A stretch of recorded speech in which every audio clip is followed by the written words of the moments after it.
Hi, and welcome to the Long Range Shooting and Custom Rifle Building podcast presented by Wolf Precision Incorporated, where we learn about and share long range shooting and custom rifle building. I am your host, Jamie Dodson, and welcome to the show.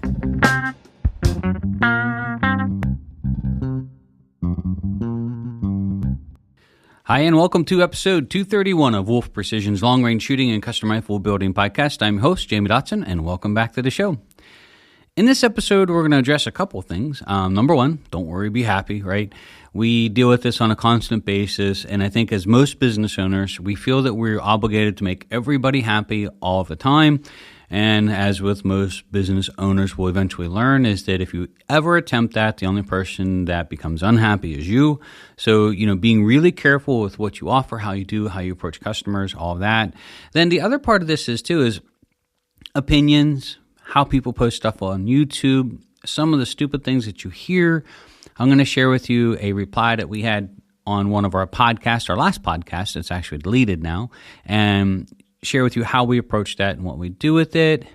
And then also on just how people react and how people act. Like we had a call from another gunsmith that went on like this 15, 20-minute rant with me on the phone about an issue he was having, and he didn't like the response of, well, I'll save that for later in the podcast. It's a great story.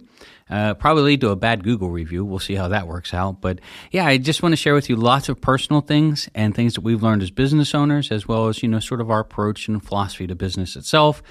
And really some of the stupid stuff we're running into with the current age of how people act and treat each other and how they behave, especially on platforms like YouTube and all the social media. So without further ado, here we go. All right, before we get started, I want to say a quick thank you to Trigger Tech. Trigger Tech is the maker of fine rifle triggers. They're made in the great Canadian North. We had some customers call and recently purchase some triggers. They are a fair amount of them delivered here from the United States, so I don't think we have anything to worry about as far as tariffs go, at least that I know of. And we really consider them to be one of the easiest to install, easiest to adjust, and possibly the safest trigger on the market. So we recommend them to all of our customers here. If you want to learn more about all the options that they offer, you can stop over to triggertech.com. That's triggertech.com. We'd also like to thank another Canadian partner, MDT. MDT is the maker of fine rifle chassis, probably one of the largest in the industry with a great selection from very entry-level chassis, the Oryx to the ACC Elite, the J. Allen. All of these great chassis are there to help get your rifle to fit you better, have more adjustability, and be more appropriate for the job you're asking it to do. So if you want to upgrade your rifle and you would like to do it with a chassis, you can stop over to mdttac.com. That's mdttac.com today. So we're going to dive into a response we got from our podcast. It gets posted up on YouTube automatically. So every time we post a podcast, it's automatically uploaded to YouTube for those that would like to enjoy it on that platform as well. And we had a gentleman actually respond to it when we were talking about, when I was having that conversation with that customer about the Magnum primers. In that response on YouTube, I'm just going to read the paragraph for you. He said, on one hand, I understand you telling the beginner reloader to go back 100%, to go buy the book 100%, and I agree with that. But at some point, when you want to expand beyond the book to try and get true precision ammo, then you have to experiment and that means going outside published data or published load data. So, for example, using Magnum primers and cartridges that typically would not use them, and using powders that you might not find posted. For example, I've gotten good results using blah, blah, blah powder in my 308, but yet it's not published in any reloading data anywhere. The book is a great place for beginners, and if they load them according to the book, they'll be safe and will more often than not fire as intended, but the books are not the end-all, beat-all. So that was his response on YouTube. Well, I don't respond to stuff like that. I don't agree with it at all. And so much so that I don't even tell people, look, I'm going to share with you opinions that I have when it comes to somebody calling in and asking a question, but I always refer them back to the book. And I tell them, you probably shouldn't be asking me, just like the Magnum Primer guy. However, though, the guy's dead nuts wrong. Going out and experimenting, like for me, it's like, okay, you want to go outside the book and you want to experiment, do it with soup. the worst thing that's going to happen is you're going to have lousy soup, right? But you go out and do this stupid shit with your rifle and you start digging up powders that there's no data for. There's probably a reason. There's probably a reason that some ballistician with more degrees than hangs on a doctor's wall has found that this is an unsafe combination to go ahead and load in, let's just say, a 308. Either they've had lousy results, or they've had weird pressure spikes, or they find that it's just too temperature sensitive. Who knows what they come up with? But they've gone out of their way to say, hey, it's not in here for a reason. If it's not in there, probably shouldn't put it in the soup, right? But here's a guy saying that, well, that's just for beginners. And I understand you telling newbies that, but us experienced reloaders, when we want to get true accuracy, which was his words, we have to experiment outside the book. And that means trying powders that don't, and trying primers that are not listed. And so the nice part about YouTube is I can just hide my channel from them. So I deleted it. I'm not going to argue with that. I'm not going to even post or respond to it. I'm not going to be baited out. My life's too short. I've only got so many laps around the sun, and I can't fix stupid, right? I just can't. And I've learned that the only thing that happens when you try to fix it, it gets turned back on you, and then you get punished for the attempt to try to fix it, right? So I deleted his post, and he had a couple other, comments he left on some other videos that was just sort of bashing. So the nice part about YouTube is I can just hit a button that says hide from my channel, and he's gone forever. I mean, he's adding no value to our customers. It's not a legitimate question. He wasn't, debating something with an opinion, and in some cases I'll leave stuff like that fly. But I'm not going to argue that point with anybody. I'm just going to tell you the truth, and if you don't like it, then you don't like it. So we're going to post up a video on YouTube that ought to be really controversial. Just saying it like it is. Like, I'm not sure what's happened with, post-COVID. I would say, as being, a child of the 70s and 80s, I would say that, prior to COVID, people treated people better. I think they gave grace, they gave people room to make a mistake, and they weren't the first to jump on them with 2 feet and try to stomp them into the dirt and crush their skull when they got a word wrong. And it's gotten to the point after COVID that it's not even about that. They're completely in the wrong, but yet if you try to baby them and correct them, they just scream louder, and they become more belligerent, and they become more nasty. And your opinion doesn't matter. It doesn't matter whether you're right or wrong. What really matters to them is they're just going to scream louder. And so what I found is, dude, I like quiet. I am not a loud person at all. And there are plenty of times that I've taken 7-hour road trips without even turning the radio on. Sometimes just having some peace and quiet in your own head is a good thing. So stuff like that, I just deleted it. And it was the right approach. And, the YouTube video you're going to see post up probably later tomorrow, maybe a little controversial, but it ought to be funny. So I encourage you to stop over, not clickbait, stop over and watch it, maybe get a giggle out of it. So when we're dealing with people like that, this is the guy that's going to tell you that he found the load on the internet. This is the guy that's going to encourage you to go out and goof around with stuff. And we're playing with things that go boom. Like, these things are powerful, and a simple mistake, especially from a new person that has no experience whatsoever, to really find out what is right and wrong. Like, it's sort of like throwing a guy in an airplane and telling him, hey, here we are at 10,000 feet, all yours, figure it out. Oh, what's this knob do? Oh, I don't know, that does something with the fuel. What's this switch do? Oh, I don't know, what's that one do? My gosh, he doesn't have the experience to tell if he's doing anything right or wrong, and he's going to crash the plane.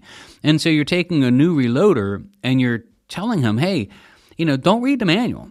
Don't follow it line by line, which, by the way, in flying is called you've got a pre-flight checklist. One line at a time. Check everything out. When you're doing your run-up, when you're getting ready to taxi, when you're taking off, there is a list. If you go over that list every time, and you follow it line by line, procedure by procedure, you probably survive. But I will tell you, in general aviation, this is a great example here. I'm going to go off the course here for a minute.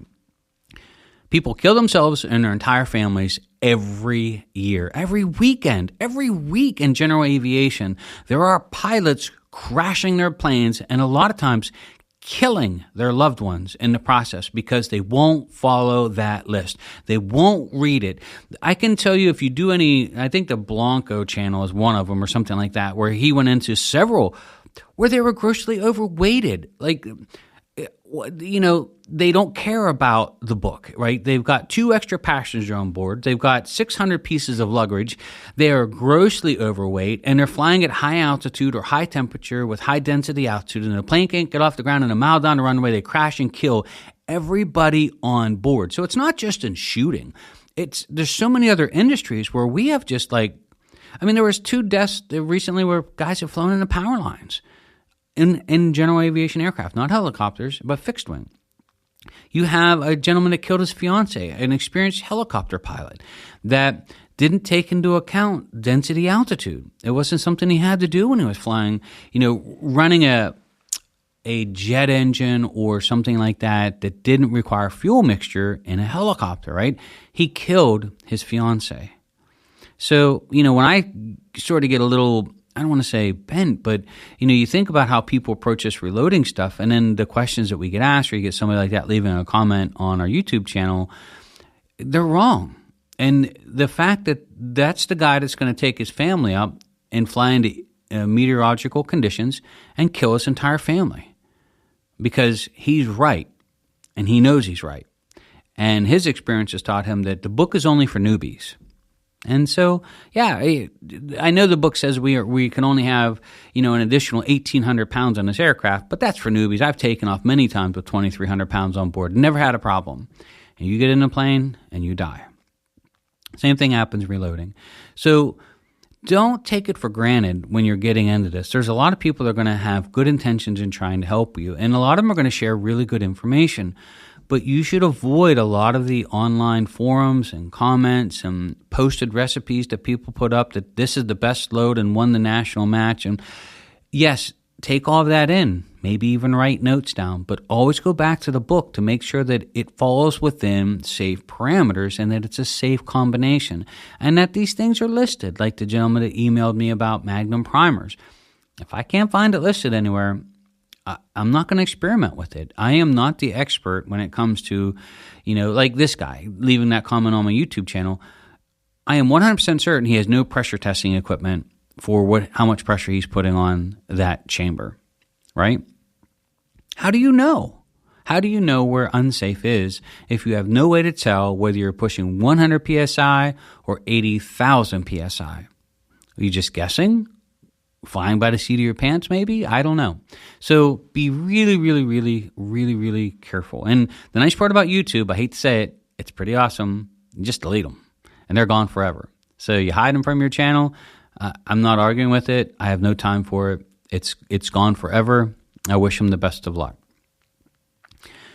When we talk about the current situation and how we treat each other, though, and when talking about trying to make everybody happy, we had a gentleman call. This is a true story. It's always true when you say it's a true story, right? We had a gentleman call at the end of last week, and right away he was all aggressive on the phone. I need your opinion. And I'm like, okay, well, what can we help with? Well, I have 2 of these actions from Bat Machine. I'm like, okay. And the guy was rambling for 5 or 10 minutes. Finally, I stopped the guy. I'm like, you didn't buy those actions from us, right? We didn't sell them to you. What are you calling us for? What can I help you with?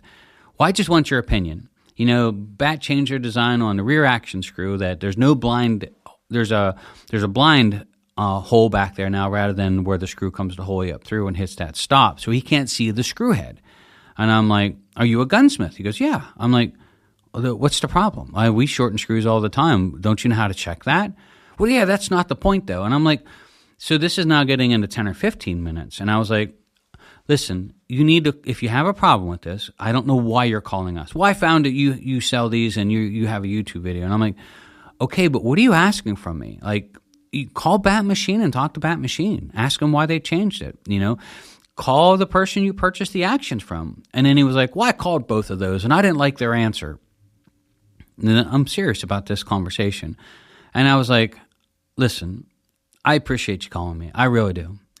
I don't know what you're asking from me. Am I going to sit here and tell you, are you just waiting for my opinion so you can call these people and tell them that Jamie disagrees with you or agrees with you, and then arming you to go and try to get us drawn into this thing that I have no dog in? I have no idea what you're talking about. I don't have any problem with it. And what he was complaining about was, I guess some of the newer bad actions, where the rear action screw goes in, that's now blind, so you can't see the rear action screw. So sometimes we have to trim that rear action screw to length, so that way it bites into the chassis and holds the rear tang down at the appropriate inch pounds, right?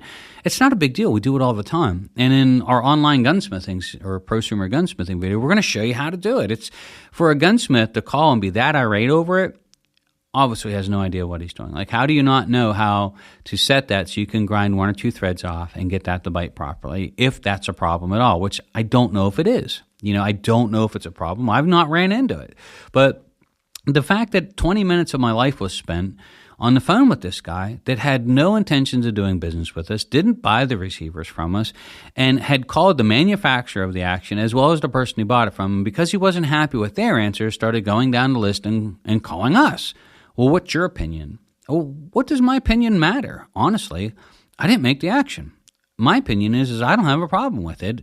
We use them all the time. And my opinion is if you're a gunsmith and this is a problem, then you need to become a better gunsmith. And I don't know what to tell you. And the guy got sort of frustrated with me and eventually just hung up the phone. And I wasn't being combative. I was trying to give the guy all the grace in the world, like 10, 15, 20 minutes of my time. That's a lot. There are times I don't get to spend 10, 15, 20 minutes of my time with my wife. And so if I'm sitting here talking on the phone with you and you're just bitching at me the whole time about something you don't like about somebody else's product that you didn't buy from us, I'm not sure what I'm doing on the phone. And I think that leads me down to a couple different paths just to talk about.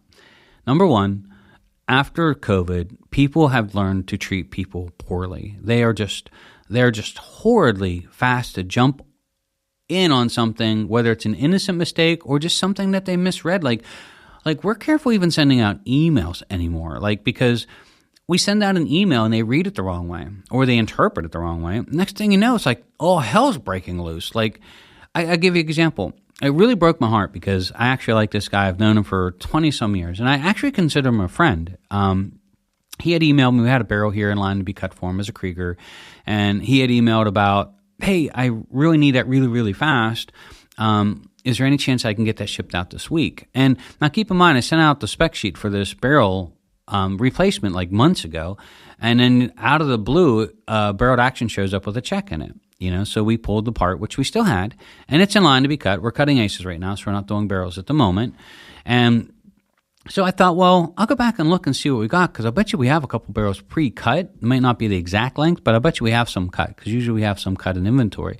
So I went back and I found an ace barrel, and I found an IBI stainless, and I just emailed him back. I'm like, hey, just to let you know, I do have stuff in inventory that's pre-cut that I could actually ship it out to you tomorrow. I'll put it together today and get it out to you tomorrow if you're in a hurry for it.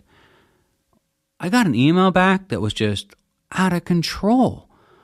Like, I can't believe you don't have a Krieger. You promised you had a Krieger in stock. If you don't have a Krieger in stock, you can send me my Barreled Action back and a refund. And he went off. And I sat there and I read that email, and I thought, okay, maybe I messed up by trying to help the guy. How did he misread that we didn't have the Krieger? I emailed him back and told him, look, your Krieger's in line to be cut. It'll be cut next week. I was just letting you know what we have cut. If you needed it, like ASAP, I could ship it out tomorrow. But no grace whatsoever. And, what I think doubly was for me, personally, is, I like people. And I really consider this gentleman to be a friend. And, man, it just broke my heart. I was like, well, maybe he was never my friend. Maybe he was just using us for all the work that we did and all the training that we did with him over the years. And, one of those guys that, is happy while he's being taken care of, but maybe deep down, that was our mistake, even considering stuff like that we had a relationship like that. And maybe that's our mistake by making our customers our friends, by developing those relationships. But yeah, I emailed him back. I was like, I don't know where you got that from. Of course I have your barrel. And in the 20 years we've been together, have I ever lied to you? Have I ever taken advantage of you? Have I ever not delivered anything that I promised to you? So how can you not give us the benefit of the doubt and just assume that I'm trying to bait and switch a barrel for you, or even just call, say, hey, I don't want that. Do you have that Krieger? Because keep in mind, he sent me this check months after we sent him the invoice. So it's very well, a lot of the Kriegers can disappear. Once we're out until we get the next batch in. But we did have a Krieger here for him. So it was the very next Monday, we pulled and started doing barrels again. I cut the end of the Krieger off that has a little stamp on it, the serial number. I did the barrel work for him myself. I put it together and shipped it out on Tuesday morning bright and early. I might even got it out Monday afternoon with the end of the Krieger barrel in there to prove that it's a Krieger. But, I step back and wonder, like, how we've gotten here and how we've come to, mistreat people so badly so quickly and just not giving people the benefit of the doubt to breathe. And I'm wondering if it's how we treat each other on social media, and that, words through emails and text and posts, they don't matter all so much. You can say what you want. And, it just goes to like the 15-year-old, cussing people up and down on the street. 20 years ago, that would have happened one time, and he'd have probably got his teeth punched out. And that would have been a great learning lesson for him, right? We have all done stupid things, and I call it the stupid tax. We usually pay it.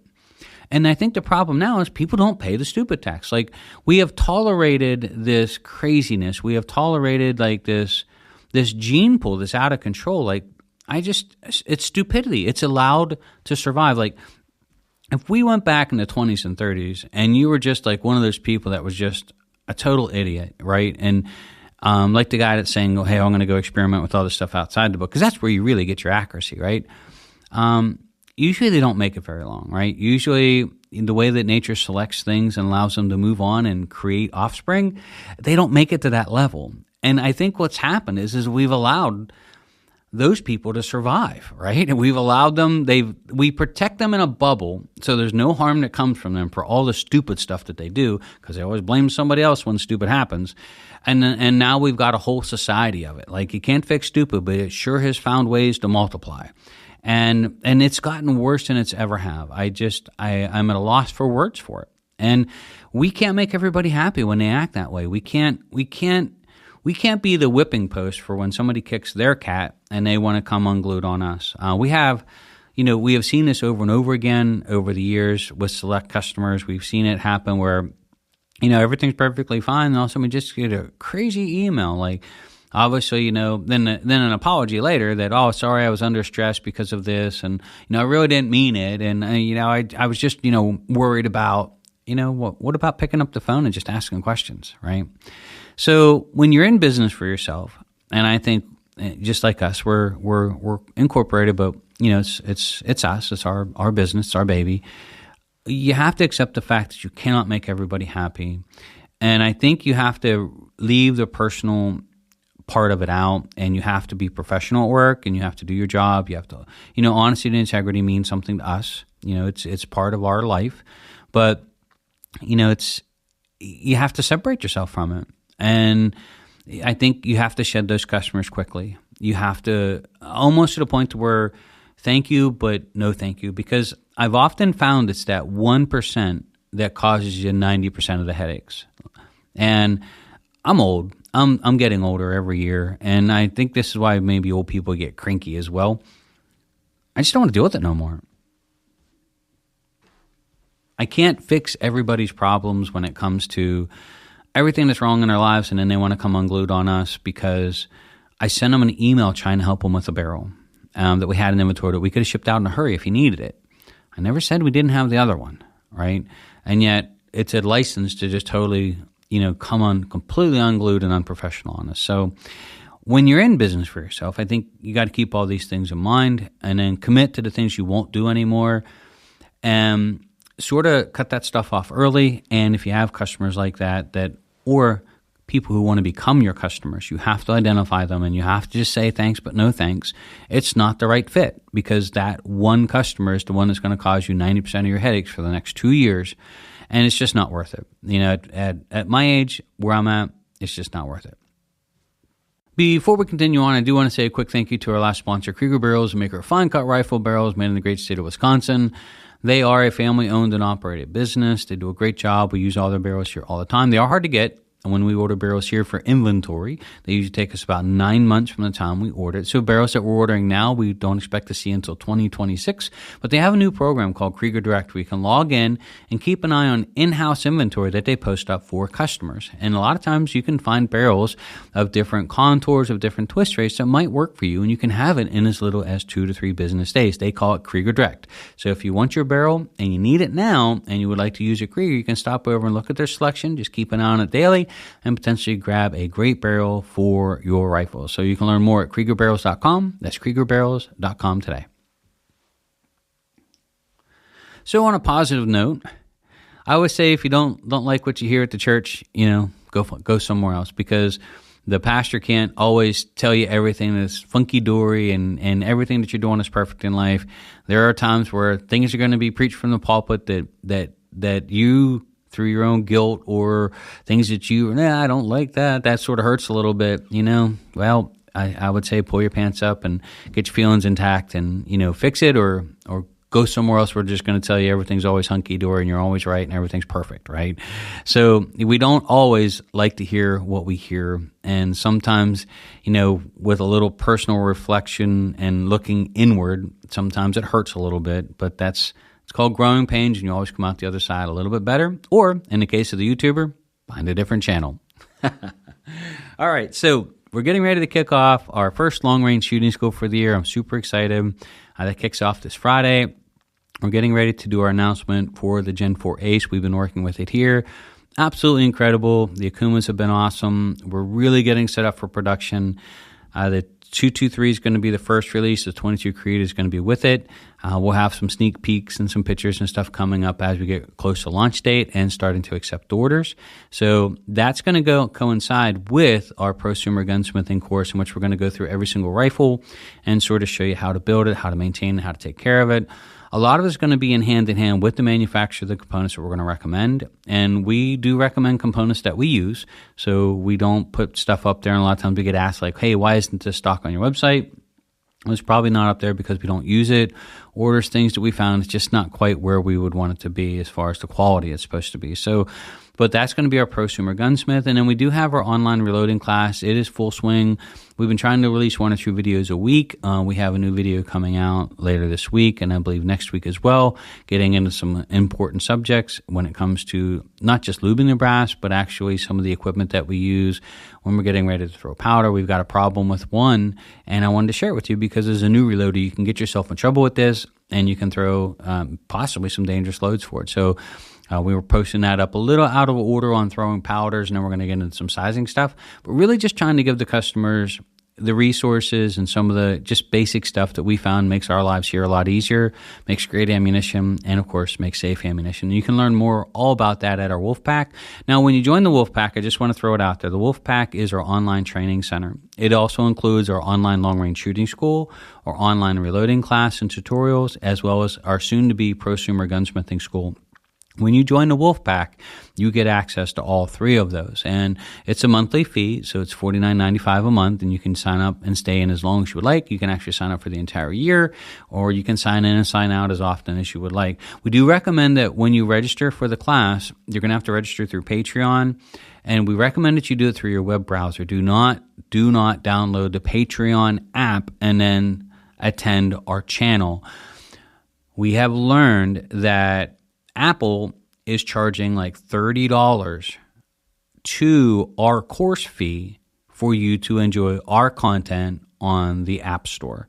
So we had a customer contact us, said the course was $79, and that's what he was being charged. And I know we had gotten some emails about Apple asking us to cover their fee, and we said no. But they had literally added $30 to his fee. Because I guess for whatever reason, Tim Cook needs a new yacht and decided that off the backs of Wolf Precision is a good place to get it. So if you're going to log into Patreon, do it through a browser, whether it's through your phone or whether it's online. Log into Patreon, sign up for the course there, but then attend the class from our website. So Patreon always posts our last video first or our latest video first, putting everything out of order. So you either have to watch it from the very bottom up, or what we recommend is go to our website and go to the online long-range shooting school or online reloading class, and there you'll see them highlighted in blue or red. Red is free, and you can actually click on them in the correct order, lesson 1, 2, 3, 4, 5, and every time you click on one of those, it's going to launch it so you can actually watch it from your web browser, and then that way you're not skipping anything or missing anything trying to watch it on Patreon itself. And then, of course, Patreon does verify that you're over 18. So if you search for Wolf Precision on Patreon, a lot of times we show up as a blurred image, which I find to be sort of hilarious, right? Like we're some type of sketchy content. But we have to protect ourselves, of course, that we don't have any youngsters on there that's not supposed to be. And, of course, with how everything works in litigation nowadays. And with the next generation, we love to teach them, and they come through with their parents all the time here. But the online stuff, we just can't. So one of the reasons we use Patreon is because they are the sort of the gatekeeper. They have to verify that you're over 18, which is also protecting us as well. So we want to thank everybody for taking the time to join us here on the podcast. A little bit of a rant, a little bit of business, a little bit of just, trying to wrap your head around how things work here and the time that we're in and the age that we're in and just how people treat each other. I think it's spilling over almost into every area of every life. And I think, we as people have to be careful that we don't follow that. What we're trying to do is when we get into situations like that is we'll call. We spend a lot of time actually calling and speaking with people because you can read tones over the phone and people will not speak to you the way they will through an email. And so we find that we call and we intercept that right away and have a conversation over the phone. Usually it's never an issue. But when people go back and forth through the means of social media or even through, the emails. Some people really get a license to really misbehave and treat people poorly. We hold ourselves to a standard that we don't do that, and we have found that I think it's just more common than not now. I think COVID has really left people take the gloves off and just act in ways that you just wouldn't think would be appropriate and treat people so poorly, from whether it's a restaurant or whether it's going out to eat and spending time with friends. One of the things we like to do with new hires, just real quick, I'll throw this out there, is we like to take them out for dinner with their spouse. And one of the reasons I do that is I like to see how they behave with the waitress or the waiter. How are they treating the waiter and waitress says a lot about their personality. Are they complaining about everything that they've gotten? Are they rude? I've sat with many, many people that are just straight up rude with the waiter or waitress, just trying to serve them and bring them food. And it's like, we try to avoid that like the plague. So both myself and my wife, when we were young, worked in restaurants. And I always say that you can tell a lot about a person by how they treat their waiter or waitress. Now, I'm not saying you have to always leave a giant tip for someone who absolutely gave you the most horrible service, or that you shouldn't say, hey, look, this is cold. Would you mind, something else? They bring you the wrong plate. There's always ways to approach that so you're not being just a total butthole. But on the other time, there are people that just absolutely mistreat people just because they're in a position that they can, and we see that a lot. And so one of the things we do is we try to take both the new hire and the spouse out for dinner because we want to see how they act, how they behave, how they treat their waiter or waitress. Is the spouse happy that this person is potentially going to come to work with us? Are they excited to be part of Wolf Precision, or are they really upset that this guy's potentially joining something that she doesn't believe in? That means a lot, and it means a lot for our chemistry here, and it also means a lot for long-term investment in the future team members as well. So, it's always funny. I pay attention to this. So does my wife all the time when we go out to eat. As that we always can tell a lot about a person by actually how they treat their waiter or waitress. It's a good test to put people through to see how they truly behave with people who are subordinates or people who are there to serve them, and what they use or how they use that power when they're given it. So food for thought. Anyway, thank you so much for everybody taking the time to join us. Really appreciate it. Stop over to YouTube if you want to see a funny video. You're more than welcome to join us on the Wolfpack. Love to have you. Lots of great online training. And again, look forward to having you with the online Prosumer Gunsmithing School coming through. That should start sometime in June. And of course, if you have any questions, please feel free to reach out to us. We'd love to talk with you. So thank you everybody for taking the time to join us. My name is Jamie Dodson. I'm your host, and you're listening to Wolf Precision's Long Range Shooting and Custom Rifle Building Podcast.